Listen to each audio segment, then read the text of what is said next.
So once I've had enough time away from the feedback, I sit down and I make a compilation of all of it. And I break it down piece by piece. And I actually generate a response to each of those pieces of feedback for myself, not for the people, but as a way of thinking through it. So let's say someone says that this paragraph doesn't work for these reasons. I'm going to read that paragraph again, and I'm going to say, okay, do I agree? Do I disagree? Is it somewhere in the middle? What are they really talking about? And I go through it. And as I'm going through all of this feedback, I try to identify patterns.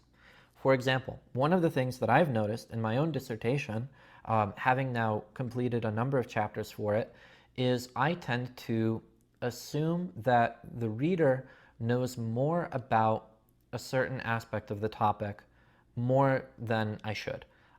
Because having worked on this really niche thing, I can forget that because I'm pulling from a lot of different fields and a lot of different contexts, I might be, in this specific instance, I might be the only person who's seeing the connection between these things.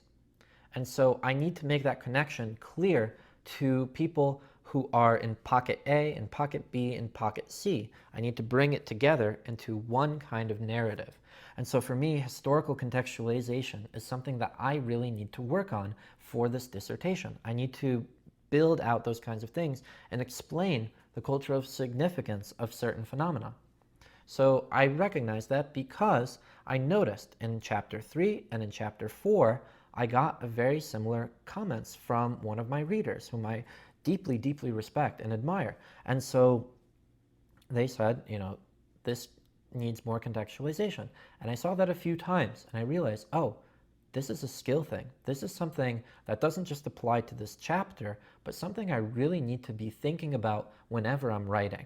And so now as I write new chapters and new sections, I try to think about that and anticipate that feedback and think, oh, this moment that I just talked about, will people in groups A, B, and C be able to understand it? Or do I need to make some connecting bridges? So identifying those kinds of patterns is really, really, really important because that can be something that you need to work on beyond just the scope of this one project.